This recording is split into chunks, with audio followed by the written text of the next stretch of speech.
Assalamualaikum warahmatullahi wabarakatuh dan pada saudara. Pada petang ini kita amat bertuah sekali kerana kita dapat bersama dengan seorang pakar dari segi analisis ekonomi yang kita tak asing bagi kita, iaitu Yang Mulia Dr. Ferry yang akan bercakap mengenai analisa mengenai bajet 2021 yang telah dilancarkan pada baru-baru ini, pada hari Jumaat baru ini, dan masih dalam kita ada dalam lebih 45 minit supaya yang ada di sebelum kita bermula, eloklah kita share dulu apa, bagi tahu kawan-kawan, kita share, kita like, supaya maklumat info yang akan disampaikan nanti dapat dimanfaatkan oleh semua usahawan yang berada di luar sana, dan juga mungkin juga bakal usahawan, terutama pada masa ini yang terkesan dengan perintah PKPB yang kedua ini, yang memberi efek kepada kebanyakan usahawan. So sebelum kita pergi, saya ingin lebih dahulu mengucapkan terima kasih kepada Yang Mulia Dr. Koo yang sudi bersama. Yang kali kita tahu, kalau kita semua dah kenal Yang Mulia Dr. Koo Ferry ini, iaitu bekas Ketua Pegawai Eksekutif Yayasan Pengguna Usahawan Terengganu, dan sekarang ini bergiat cergas ataupun dalam kata membantu usahawan-usahawan di Terengganu dan juga di luar Terengganu, di mana idea-idea di luar dia telah banyak membantu usahawan-usahawan yang ada masalah bagi memajukan perniagaan dia. Okey, menyentuh mengenai bajet 2021 yang dilancarkan pada baru ini, yang mempunyai 3 matlamat utama, iaitu kesejahteraan rakyat, kelangsungan perniagaan dan ketahanan ekonomi. Dan keseluruhan bajet yang dibentangkan oleh Menteri Keuangan yang berjumlah 322.5 bilion merupakan satu angka yang amat besar yang kita rasakan, terutama bagi membantu kelangsungan rakyat bagi menghadapi pandemik COVID-19 ini. Dan pada petang ini kita akan bertanya Dr. Koo untuk mengulas beberapa soalan berkenaan dengan bajet 2021. Okey, Koo, apa khabar? Alhamdulillah, terima kasih Tuan Zubir, Muhammad Zubir yang telah mempelawu untuk sembang-sembang petang lah. InsyaAllah. Dah makan dengan hari, Doktor? Alhamdulillah, makan dekat Mencalok tadi. Oh, PKPB ni kebanyakan masa kita habiskan di rumah je, Doktor, kan? Ataupun macam mana ke aktiviti Doktor masa PKPB ni? Ada banyak dikenal dengan sidang video untuk 3 hari ni, Cik Mazubir, so rakan-rakan kita usahawan banyak menghubungilah. Sebab memang gelombang yang ketiga ni, COVID ni, dan pelaksanaan PKPB ini juga secara tak langsung, walaupun pada asasnya masing-masing kelihatan macam bersedia, tetapi apabila pelaksanaan ini dilakukan, ada kesan berlaku jugalah. Ya, kekurangan. Rata-rata usahawan ataupun memang orang kata orang Terengganu cakap bersungut mengenai PKPB dulu dah terkesan, sekarang lagi terkesan, baru nak hidup lagi terkesan. Ya ke? Betul tak, betul? Jadi masing-masing cuba mendapatkan orang kata pandangan bagaimana, sebab ada yang dah kurangkan staff, ada yang dah adjustkan masa sebab masa berniaga dah tak sama. Sebab sebelah malam sampai pukul 10 je kan. Ya, betul. So kalau tengok sekarang ni pukul 10 dah sunyi bandar. Tak ada berniaga, dah tutup kedai awal kita kata. Hakikatnya apabila dah jam 10 diarahkan tutup, pelanggan jam 9 tu dah tak keluar dah. Ya, betul. So Doktor menyentuh berkenaan dengan tajuk lain. Soalan saya yang pertama, sebelum kita pergi pada topik utama pada hari ini, iaitu berkenaan dengan bajet 2021 yang boleh membantu usahawan untuk kelangsungan perniagaan. So apa pendapat keseluruhan Doktor berkenaan dengan bajet, kalau kita nanti kita akan bagi detail satu-satu, apa ni berkenaan ulasan doktor berkenaan dengan bajet 2021? Terima kasihlah sekali lagi pada perusahaan Yayasan Pembangunan Usahawan yang telah memberi peluang untuk saya mungkin mengemukakan beberapa pandangan dan sebagainya. Secara umumnya kalau kita melihat ialah nak memuaskan hati semua memang susah. Namun begitu kalau kita melihat perbezaan daripada belanjawan-belanjawan tahun sebelumnya, kita melihat, kita bercerita tentang terus tentang kelangsungan perniagaan. Jadi kalau kita lihat strategi kedua itu diletak khusus dan secara umumnya pada pandangan saya kerajaan amat-amat memahami bahawa ekonomi negara bukan saja dipacu oleh syarikat-syarikat besar, tetapi secara umumnya peniaga, pengusaha kecil, pengusaha usahawan mikro, inilah yang sebenarnya terlibat secara tak langsung memacukan keseluruhan ekonomi. Dan bagi saya juga, ini adalah peluang seolah nyawa kedua bagi usahawan-usahawan kecil yang menantikan apakah peluang-peluang manfaat-manfaat yang boleh dimanfaatkan ataupun boleh direbut, kerana keseluruhannya kita melihat ekonomi sekarang mengalami kegangguan dan ini bukan satu perkara yang begitu mudah untuk bagi usahawan-usahawan kecil untuk menyelaraskan balik model bisnes dan sebagainya. Tetapi saya mengharapkanlah semua usahawan peniaga kecil juga membaca dan mengambil tahu secara langsung belanjawan yang telah dimaklumkan ini. Bukan sekadar kita bercakap tentang, because kita orang bisnes, bukan kita bercakap tentang apa itu dan sebagainya, tetapi bagaimana kita boleh mengambil. Kalau kita melihat di Terengganu ada dua perkara yang mungkin besar. Satu ialah kerajaan memberi dalam peruntukan itu memberi kepada peruntukan ke Kampung Budaya Terengganu dan juga Jambatan Maran. Secara langsung kalau kita melihat ini ada limpahan ekonomi yang mungkin akan berlaku. Secara peringkat awal ni, permulaan ni kita melihatlah dana-dana mungkin kita akan bercerita memang banyak dana-dana, tetapi bagaimana kita memanfaatkan. Saya rasa itu je buat permulaan. Memang untuk memuaskan hati ke semua memang agak mustahil. Kalau kita tengok sekarang ni di Dewan Rakyat sekarang ni pun banyak suara yang tidak puas hati dengan yang bajet 2021 terutama pembangkang, tapi ada yang berpuas hati yang serta-serta yang peruntukan yang diberi oleh kepada usahawan. Tapi saya tak tengok dia menyentuh satu pun berkenaan dengan usahawan itu. Tugas orang politik tugas dia lah. Tapi kita usahawan ni jangan leka dengan hanya mendengar saja dan tak merebut peluang. Ya, yang tu hari ini kita nak bercakap dengan peluang dan apa yang boleh dimanfaatkan oleh usahawan. Okey, sebelum kita teruskan dengan soalan yang kedua, kita minta yang menyaksikan program Zoom ini supaya share apa yang sesi Zoom ini supaya dapat maklumat itu disampaikan kepada usahawan-usahawan yang di luar sana ataupun masyarakat umum yang berada di Terengganu. Okey, soalan kedua sebenarnya melihat kepada matlamat induk bajet 2021 ini, yang kedua iaitu kelangsungan perniagaan yang memberi harapan kepada usahawan terutama PKS, terutama kesan daripada PKPD dan PKPB yang telah dihadapi terdahulu dan kini dilaksanakan bagi PKPB ini lebih kurang 90.3% mengikut Dewan Perniagaan Melayu Malaysia telah mengalami suasana suram dalam perniagaan.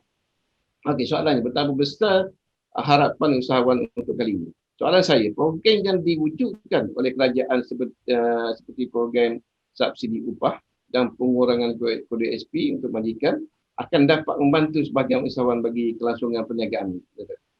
Ya, secara umumnya kita faham bahawa untuk membayar gaji pekerja sebenarnya peniaga memerlukan jualan dan seterusnya keuntungan.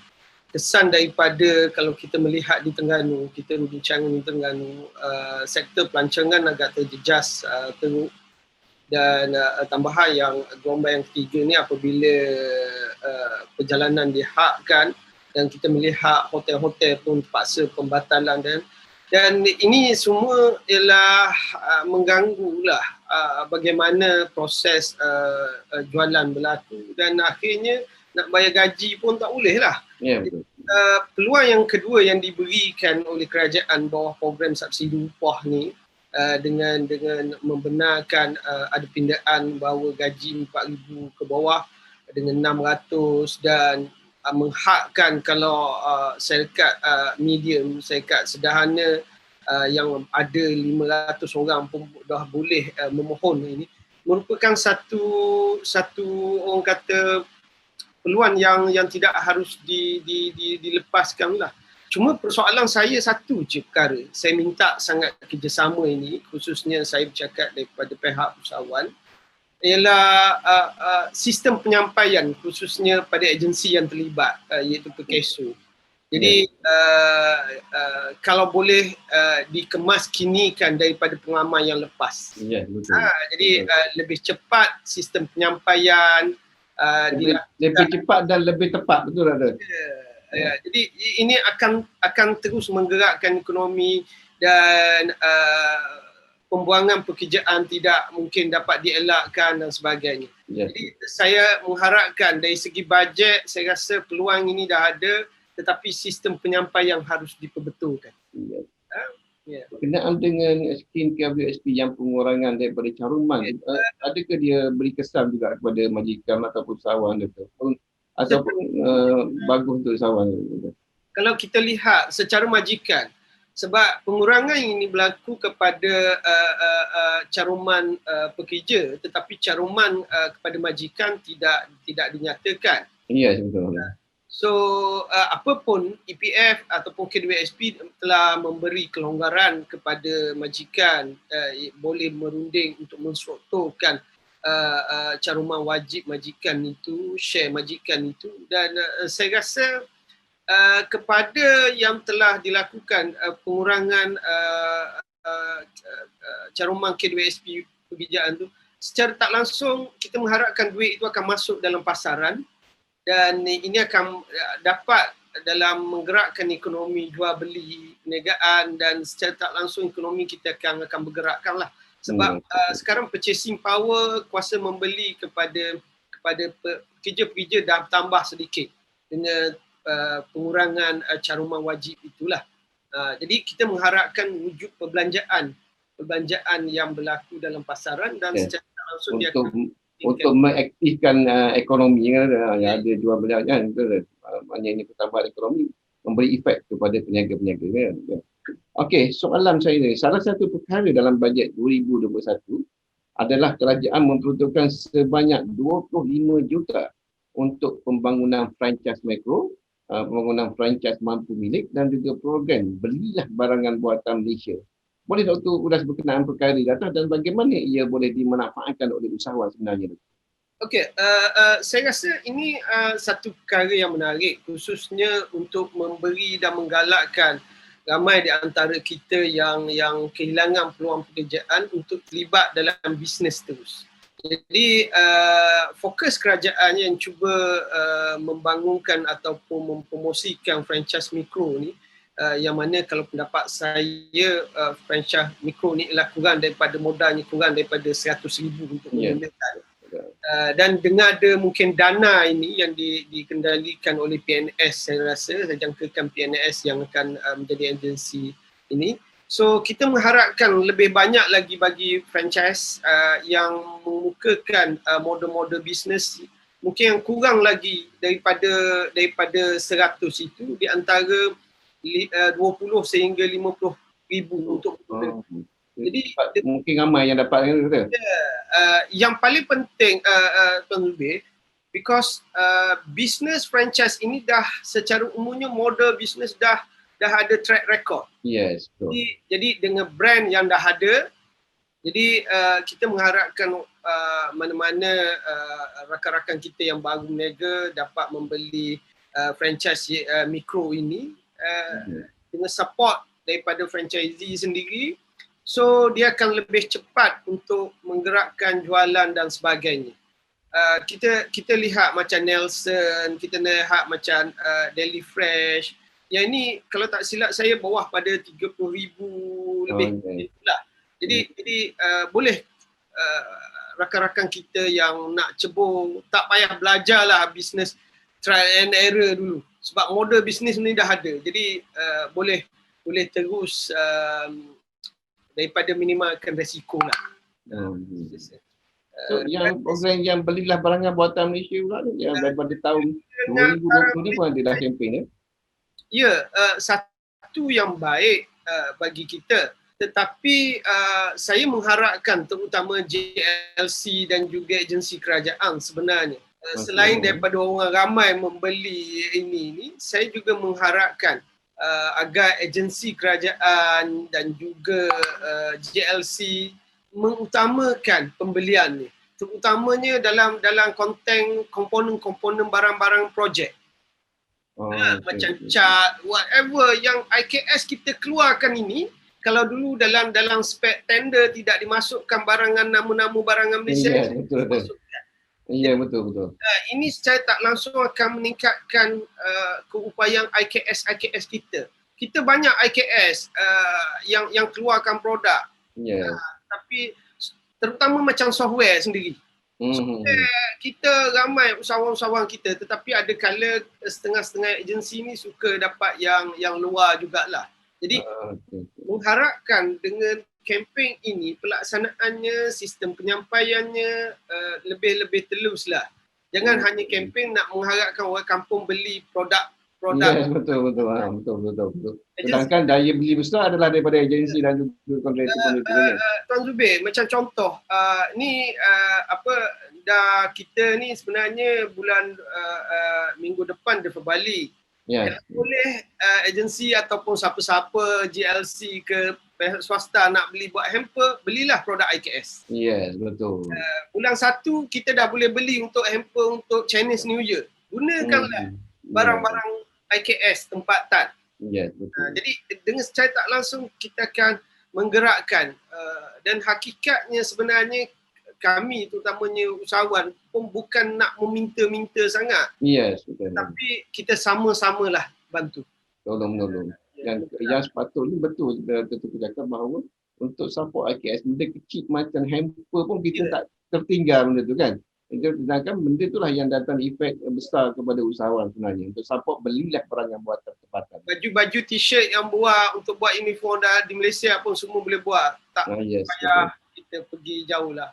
Ya, betul. Dan saya rasa kena kempen betul-betul lah. Saya tengok dalam peruntukan 25 juta tu.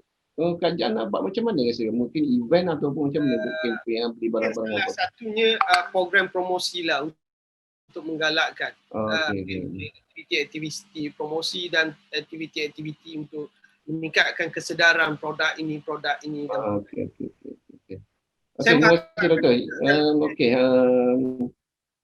Kita bersama dengan Dr. Khairi sekarang dalam bercakap berkenaan bajet 2021. Jadi kepada usahawan-usahawan dan juga yang menyaksikan di webinar ini, sila share apa yang di topik ini supaya dapat dimanfaatkan oleh usahawan-usahawan. So Doktor, perkara yang keempat berkenaan dengan yang bercakap mengenai digital kan, untuk berkenaan dengan platform digital, kerajaan telah memperuntukkan sebahagian besarnya bajet yang agak besar jugalah, iaitu sebanyak 150 juta. Besar tu Doktor, betul tak? 150 juta untuk program latihan dan peralatan berkaitan untuk seramai 100,000 usahawan ada. 100,000 usahawan. 1,000 ataupun 1,000 usahawan, saya tak dengar. Tapi macam mana usahawan dapat memanfaatkan peluang tersebut? Satunya dapat memajukan perniagaan mereka melalui platform e-dagang itu. Okey, saya sebenarnya suka menarik perhatian.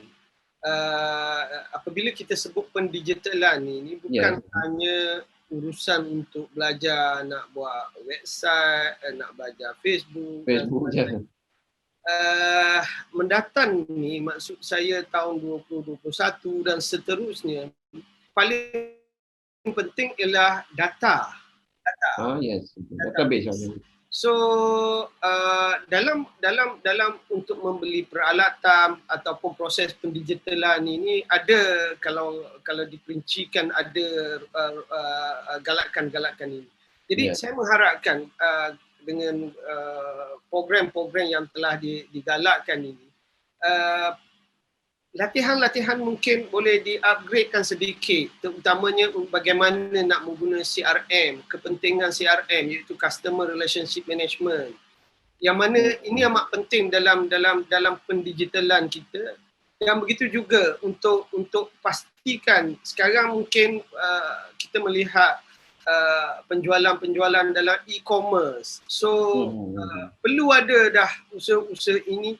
Dan yang paling ketara, Cik Mas Zubir, kita melihat apabila COVID ini ialah kita melihat bagaimana usahawan kita orang kata terkena tempiasnya secara direct apabila tak mempunyai rekod kewangan. Yes, betul. Jadi kalau boleh kita jadikan tahun 2021-nya dengan galakan latihan banyak ni kita pergi ke pendigitalan proses bisnes kita. Semua aliran tunai dah proses dalam handset, dah boleh guna. Ada sistem, ada stok. Ada setengah-setengah kita mati, maksud saya mati ini tersekat apabila COVID ini baru sedar stok dia 4 bulan. Lamanya tak gerak. Kerana bila kita cek dia tak ada sistem menguruskan stok. Jadi saya mengharapkanlah usahawan-usahawan, tak kira lah sama ada kecil, mikro ke apa, proses pendigitalan ini satu proses yang memang perlu dah. Memang perlu. Macam kita tengok sekarang kan, kita lihat bagaimana data-data yang ada. Tetapi tak dianalisakan data itu sehingga kita tak dapat meningkatkan jualan. Sedangkan orang datang kat kedai kita tulis, kita buang. Sedangkan itu harganya mahal tu. Kalau kita boleh pendigitalan tu, kita tahu macam mana peniaga regular kita, pukul berapa dia datang, dan kita nak promote pun dia pun kita tahu dah masa mana dia datang. Kalau kita simpan, dan ini ialah proses-proses. Dan hari ini saya rasa mengharapkanlah dengan bajet yang begitu besar, tak kiralah siapa kita, kita kena jadikan tahun depan ini celek digital lah. Celek digital, betul. Orang semua cakap berkenaan digital sekarang. Terutama generasi Z kan ada. Semua kena video sekarang ni kan. Semua kena macam sistem semua betul. Tapi betul. Berkenaan dengan program yang pendigitalan, doktor rasa agensi-agensi nanti yang dipertanggungjawabkan apa agensi mana? Saya rasa MDEC, Magic, InScan pun terlibat. Agensi-agensi di bawah pembangunan usahawan lah saya rasa. Selain daripada pihak MARA pun saya rasa insyaAllah mula-mula. Tetapi jangan terlampau kita fokuskan kepada penjualan Facebook ataupun IG saja. Itu sebahagian kecil daripada elemen pendigitalan. Itu dalam sale, dalam promosi. Itu, tetapi proses lagi banyak lagi. Betul. Tapi kebanyakan orang faham macam tu lah. Facebook, YouTube, TikTok, yang itu je faham. Sedangkan banyak lagi dari segi pendigitalan besar skop dia Doktor, betul tak? Ya. Okey. Terima kasih Doktor. Untuk yang kelima soalan saya tu, kalau tengok keseluruhan peruntukan yang untuk pemerkasaan usahawan adalah berjumlah 4.6 bilion. Betul ada 4.6 bilion keseluruhan dan merupakan peruntukan yang terbesar untuk usahawan setakat ini bagi terutama mengatasi pandemik COVID ini, terkesannya. Dan sebahagian besar peruntukan tersebut adalah dalam bentuk pembiayaan, iaitu menerusi Tekun, PUMB, Agrobank dan juga Bank Pembangunan serta SME Bank. Boleh Doktor ulas sedikit berkenaan dengan peruntukan yang dibagi dengan pembiayaan itu? Okey, kalau melihat kepada figure tu memang para usahawan melompat lah. Yes, betul. Mana figure tu agak besar, tetapi timbul juga persoalan, yang selalu timbul persoalan ialah prosesnya nanti. Iya, betul. Jadi kalaulah saya mengharapkan proses-proses bukan saja dipercepatkan, tetapi dimudahkan, dipelonggarkan syarat-syarat tertentu. Kerana kalaulah pihak bank, katakanlah dana lestari bumi, Yes. ini, kalaulah mereka ingin track record tahun lepas itu bagus dari segi sale, saya rasa ramai orang tak akan lepas untuk Ya, betul. Kalau kriteria 5C selalu digunakan untuk lihat sale, kreditable ini, saya bimbangkan ramai yang tak lepas. Ya, Sebab betul. memang tahun ini kita terjejas teruk. Jadi kalau boleh mengambil kira bagaimana potensi masa depan dia akan bangkit. Kan bisnes yang diorang ini bukan past, tapi the future. The future. Jadi lihatlah stok yang dia ada, banyak lagi, harus melihat kepada itu. Kalau nak mintakan kepada banyak syarat-syarat seperti dulu, saya rasa ada setengah yang dah cagar-cagar dah tanah. Ya, betul. So sekarang nak minta lagi cagaran untuk bangkit? Tak. Jadi saya merasakan ini nyawa kedua bagi IKS. Jadi nyawa kedua IKS ni jangan nilai seperti mana proses-proses yang sebelum ini dilakukan. Sebab ini new normal. Harus ada proses new normal juga. Betul. Jadi kalau kita lihat sebelum bajet baru ni Tuan Zubir, ada keluar dalam paper mengatakan peruntukan ni tak habis, peruntukan ini tak habis. Ya, betul. So kita tak nak itu berlaku lah kalau boleh. Dan mengharapkan pemudah cara akan berlaku. Pemudah cara. Ada lebih untuk dalam segi COVID ni tak usahawan tengah tension, jangan dipayahkan. Jadi dimudahkan sedikit syarat-syarat tu ada. Betul tak? Okay. Kita harap PUMB tekung dan agensi-agensi tu beri kelonggaran sedikit berkenaan dengan untuk usahawan mendapatkan pinjaman, sebab kebanyakan usahawan sekarang ni memerlukan benda tu untuk menampung kerugian dan kos yang terpaksa ditanggung kerana COVID-19 ini. Okey, saya ada dua soalan lagi, Doktor. Sebelum tu saya nak minta usahawan-usahawan yang berada di luar sana dan juga yang mengikuti program Zoom In pada hari ini supaya dapat share apa yang sesi Zoom ini dengan kawan-kawan ataupun dengan keluarga ataupun dengan usahawan lain yang tertinggal untuk program sesi Zoom ini. Okey. Doktor, soalan saya, kalau kita bercakap mengenai keusahawan ni, masa doktor di YPU pun dulu ataupun di Dewan Perniagaan, kebanyakan usahawan yang terlibat adalah yang bersungguh dari segi pertanian atau apa seminar atau banking adalah kebanyakannya adalah usaha nita. Okey, sebab itulah saya rasa untuk bajet 2021 ini kerajaan kita melihat bagi menumpukan kepada pembangunan usahawan wanita kerana menghargai sumbangan wanita untuk negara.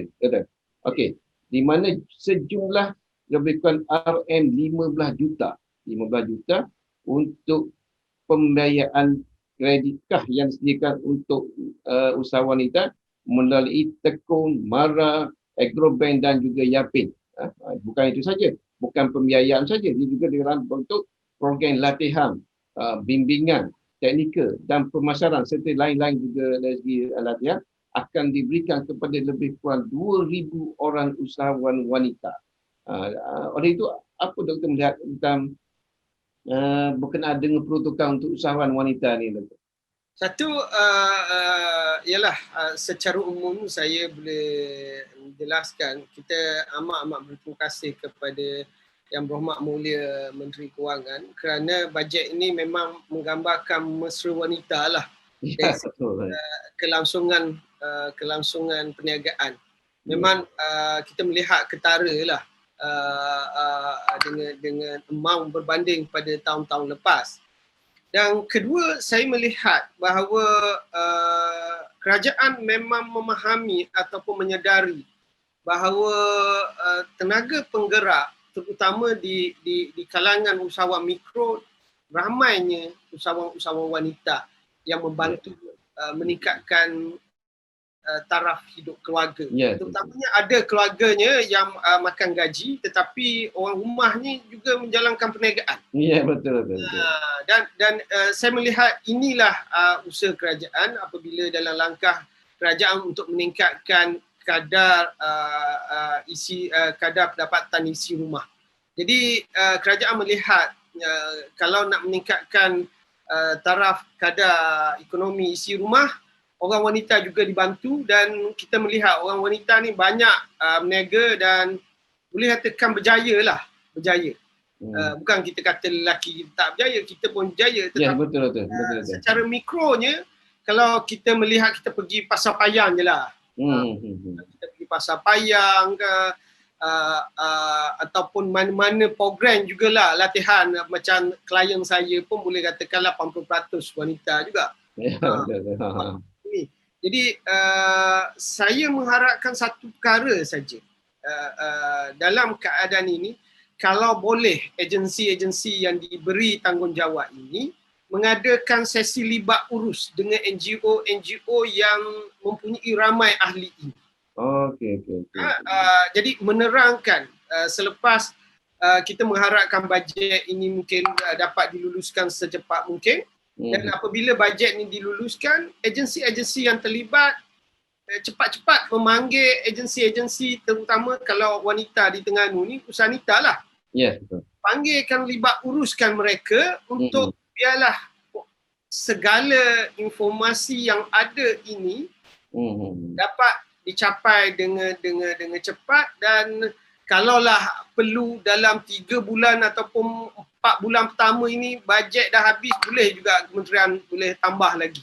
Ya, Sebab betul. kita tak nak tunggu lama-lama sebab makin lama kita pun tak tahu lagi uncertainty keadaan ekonomi ni. Ya, betul. Datang gelombang keempat pula. Betul. Jadi kita tak naklah macam bajet-bajet yang lepas agensi mengatakan bulan 1, bulan 2, bulan 3 duit tak turun lagi, kena tunggu bulan 4. Kita tak tahu lagi COVID ni sampai bila. Ya, kalau tak dipercepatkan sistem penyampaian untuk membantu ini dan tidak mengadakan libat urus sekadar untuk ini, kita takut maklumat tak tercapai dan sampai akhir tahun mengatakan bajet yang besar ini tak dimanfaatkan. Yes, cadangan saya kalau boleh sesi libat urus dengan NGO keusahawanan ni, terutama NGO wanita. Kalau di Terengganu ni kita ada usahanita, kita ada banyak lagi lah yang ada terlibat. Jadi dengan libat urus ini kita boleh ahli-ahli sendiri, kepimpinan sendiri dah boleh sebarkan maklumat dengan lebih cepat. Yes, betul. Dan buat satu kaunter khusus kalau boleh juga untuk usahawan wanita sehingga kita boleh selesaikan secepat mungkin lah ekonomi ni. Okey. Lagilah saya rasa bagus pada untuk ekonomi negara. Ya, betul. Kalau kita tunggu bulan 6 baru kita tapi saya percaya doktor, wanita ni, usahawan wanita ni dia cepat menangkap peluang. Saya percaya dia akan terus ke depan nanti, insya-Allah. Dia akan cash dalam sebulan 2 bulan nanti, dia akan mungkin pergi ke agensi terus bertanya tentang peruntukan daripada bajet ni, di mana disalurkan, apa yang perlu dimanfaatkan. Betul tak doktor? Betul. So doktor, satu lagi saya nak tambah berkenaan itu usahawan wanita. Kalau kita tengok yang paling terkesannya pandemik ni, pandemik 2000 pandemik COVID ni 9 ni, dari segi sektor pelancongan. Kalau kita memang betul-betul terkesan dengan tak ada pelancong, dengan terbang pun keluar negara pun tak boleh, ataupun nak orang pelancong luar negara nak datang ke Malaysia pun tak boleh. Selaku doktor juga selaku penasihat kepada Persatuan Pelancongan Terengganu, Negeri Terengganu, apa pandangan doktor berkenaan dengan industri pelancongan dan bajet yang diperlukan untuk industri pelancongan? Saya nak betulkan sedikit, saya bukan penasihat, saya AJK. AJK, sorry. Pelancongan. So ini kena betulkan ni. So okay. Dari sudut sektor pelancongan ini harus kita faham dia ada sektor yang direct, ada sektor yang indirect. Kat Terengganu ni kebanyakannya ialah indirect. Yang hotel, sistem pengangkutan yang bas pelancongan dan sebagainya. Kita faham bahawa pasaran Terengganu ini juga sebenarnya dari segi sudut pelancongan tertumpu kepada domestik, pelancong domestik terutama dari pantai barat. Yes, betul. Dan kita melihat gelombang yang ketiga ini, kesan gelombang ketiga ini dan pelaksanaan PKPB ini apabila tidak ada kemasukan daripada negeri-negeri lain kan, pada pantai barat ini. So kesemuanya kita melihat terkesan dan amat terkesan. Jadi dan kalau yang Tuan Zubir jelaskan tadi, yang indirect pula. Yang indirect ni ramai usahawan-usahawan wanita. Yang terlibat kedai makan, yang terlibat dengan craft, yang terlibat dengan produk-produk. Yang ni indirect. Tetapi memang terkesan sebab mereka ini juga mengharapkan orang datang ke Terengganu dan membeli mereka. Yang jual ikan kering, yang jual ini semua yang terkesan sebab dah kedatangan yang pertama tak ada, daripada yang duduk yang ini dah nak pergi ke sektor yang kedua, sektor indirect ni, tak direct ini, pergi pasar payang beli batik dah tak ada dah. Jadi saya mengharapkan, maknanya seperti mana tadilah, kerajaan boleh melihat balik dalam keadaan-keadaan tertentu. Ditambah pula kita PKPB ini, daerah-daerah pun kita tak boleh bergerak kan. Kalau keadaan-keadaan tertentu mungkin boleh, apabila mungkin seminggu kita lihat rekod tak ada ini, mungkin kelonggaran kalau boleh diberi. So insyaAllah ini akan menggerakkan. Okey. Terima kasih doktor. Banyak dah soalan yang dikemukakan doktor. Dikemukakan kepada doktor. Banyak, lebih kurang 7-8 soalan dah telah terjawab dan dapat dimanfaatkan oleh yang melihat sesi Zoom ini di bawah kelolaan Yayasan Pembangunan Usahawan Terengganu. Jadi doktor, sebelum kita menyentuh mengenai bajet negara, apa harapan doktor pula berkenaan dengan, sebelum kita pergi soalan terakhir, harapan doktor dalam bajet negeri Terengganu yang akan dalam Dewan Sidang DUM nanti itu? Saya seperti mana tadi juga, angka itu bukan memang penting, tetapi bukan jadi keutamaan. Tetapi bagaimana sistem penyampaian itu harus dilaksanakan. Ya, betul. Contoh dia ialah apabila seorang usahawan hantar borang, so dalam masa 2 minggu ataupun 1 minggu dia tahu borang itu di mana. Itu pun sudah melegakan sedikit. Kita ada kes-kes terutama yang lepas dalam program skim prihatin penjana dengan skim penjana lah. Saya tak payah sebutlah bank mana. Dia hantar borang, apabila ditanya ini dah hantar ke KL, bila ditanya KL nombor rojokan you mana, jadi tak tahu mana. Sehinggalah dilakukan pengumuman, dana dah habis. Jadi pengharapan bagi seorang usahawan tu agak tinggi, khususnya dalam keadaan ini. Jadi kalau tanya saya mengharapkanlah kerajaan negeri khususnya dalam bajet ini juga memberi fokus juga kepada kelangsungan perniagaan. Ada tema khusus kelangsungan perniagaan, dan kita tahu bahawa agensi-agensi yang terlibat dengan keusahawanan di Terengganu agak banyak. Jadi dalam tempoh ialah sampai bulan 3 ni kita tak tahu kelangsungan ini. Yes, betul.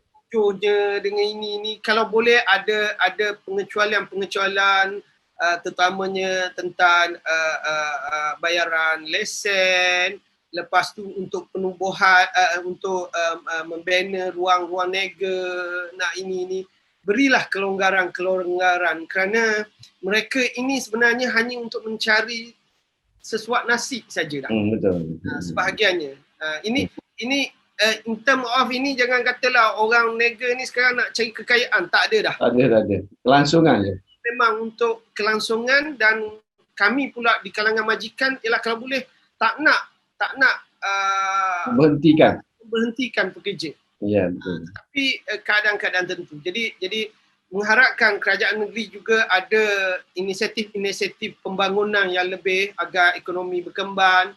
Dalam masa yang sama ada tema khusus kelangsungan tentang keusahawanan, ketelusan dari segi edaran ataupun ini, dan begitu juga tentang definisi IKS ini harus faham betul-betul. Jangan ada yang tertinggal kerana dia bukan ini penolakan ini. Dan juga yang terakhir saya mengharapkan jugalah dalam keadaan hari ini ilmu bisnes harus ditingkatkan. Ya, betul. Jangan biarkan mereka ini mencari ke mana sehingga sebenarnya masa ini walaupun dia ada ruang, tambahkan ilmu bisnes dia sebab keadaan ekonomi dah berubah. Yes, betul. Jadi kalau kita tak isikan, jadi agensi-agensi yang terlibat mungkin boleh galakkan lagi latihan. Latihan hari ni tak perlu panjang-panjang. Setengah hari pun dah cukup sebab dia nak buat kerja lagi. Tetapi jangan tinggalkan benda. Ilmulah yang akan menentukan dia orang boleh survive atau tidak. Ya, betul. Ilmu cash flow dalam keadaan hari ni aja, ilmu stok. Ramai lagi saya jumpa yang buat harga pun tak betul. Apa tidaknya dia tak ambil pun gaji dia. Ya, tak ada ilmu dah tu, tak ada ilmu dah tu. Ya. Jadi kalau boleh jangan tinggalkan ini. Dan agensi haruslah saya rasa agresif dalam keadaan ini. Dan yang keempat, seperti mana juga bajet federal yang buat galakkan beli produk IKS. Harus ada satu tema khas bagaimana untuk galakkan beli barangan produk IKS Tengganu. Ya, betul. Jadi itulah kalau boleh, ini pendapat saya sendirilah. Saya rasa itulah yang wajar sebab dan peranan tu mungkin YPU boleh main peranan besar kan? Ya, saya mengharapkan YPU boleh memainkan peranan. InsyaAllah. Okey, Dr. Soalan yang terakhir saya sebelum kita menutup sesi Zoom kita pada petang ini. Kata-kata penutup daripada Doktor dan tip-tip kepada usahawan, kerahnya kepadanya usahawan Terengganu bagi menghadapi 2021 yang saya rasa lebih kurang ekonomi dia pun kata tak berapa berkembang dengan keadaan pendam sekarang. Saya ada 5 perkara yang saya ingin cadangkan kepada usahawan-usahawan khususnya yang mendengar ini. Because kita hanya berdepan untuk meningkatkan daya tahan kita saja. Kita bukan untuk grow lagi untuk tahun depan, tak. Business model kita untuk bertahan je. Kebanyakan usahawan-usaha mikro. Pertama ialah manfaatkan peluang-peluang yang ada. Tadi peluang bajet kita cerita. Tolong manfaatkan dengan fokus kepada bisnes kita. Carilah sebanyak mungkin. Pergilah ke agensi-agensi mana. Jangan menunggu lagi untuk orang datang. Ini bukan zaman lagi untuk menunggu macam itu. Pergilah. InsyaAllah saya rasa semua agensi ini membantu. Cuma caranya. Kedua ialah tolong usahawan-usahawan jangan berhenti buat marketing, buat pemasaran. Dan buat pemasaran tak semestinya berduit, mestinya kena bayar, tak. Ubahkan strategi pemasaran yang biasa yang buat secara ini. Ada yang tak perlu pakai duit pun. Ini kena belajarlah. So right now buat marketing. Sebab orang pun makin banyak masuk dalam perniagaan. Kalau Ya, you tak buat, orang dah pergi ke pasaran-pasaran lain. betul. Kita pun sendiri dah. Ketiga ialah online. Bisnes online yang tak lagi, tolonglah terlibatkanlah online. Sama ada menjual ataupun membuat promosi secara online. Ya, betul. Ini dah pasti. Dan keempat ialah tolong jaga cash flow. Belajarlah tentang struktur harga. Dan pastikan kalau boleh musim ini lebih baik kita dapat jualan daripada kita meletakkan harga yang mahal. Ya, betul. Jadi sebab sekarang kita nak cash. So uruskan cash flow ini, yang kita nak cash in lah, bukan cash out. Jadi kalau tanya saya untuk beli barang-barang tak perlu ini, kurangkanlah. Kita pentingkan kuantiti, kan ada kuantiti. Dan yang akhir sekali, yang kelima, saya mengharapkanlah, jadikanlah tahun 2021 ini tahun kolaborasi. You collaborate lah dengan mana-mana, contoh kalau you buat kek pun you boleh collaborate dengan orang buat salon. You buat apa orang kata fashion pun you boleh collaborate dengan kedai gunting rambut. So boleh collaborate, tetapi kena belajarlah ilmu. Ya. So jangan tahun depan bukan tahun silo dah. Ya, betul. Kalau kami besar boleh buat collaboration, dia tak menjadi masalah. Why not kita buanglah sifat-sifat ego kita untuk kita kata ini bisnes kita. Tahun depan ialah tahun cukup mencabar bagi usahawan, so collaborate. Jadi saya merasakan ada 5 perkara itu secara umum boleh usahawan-usahawan tempatan fokuskan. Dan pada pengharapan saya juga bajet ini dari segi figure kita melihat memang tak mampu puas hati semua. Ya, betul. Saya nak sekali lagi tekankan, minta tolong agensi kemaskinikan, tambah nilaikan tentang sistem penyampaian. Yang tu paling penting bagi peruntukan yang banyak disampaikan dengan cepat pada waktu yang tepat kepada orang yang tepat, insya-Allah ekonomi akan gerak dengan bagus. Ya, betul. So saya rasa terima kasihlah pada pengurusan YPU, terutama juga Tuan Zubir yang memberi peluang ini, dan saya mengharapkanlah usahawan-usahawan di luar sana menjadikan COVID ini sebagai satu perkara yang ada hikmah untuk kita naik level.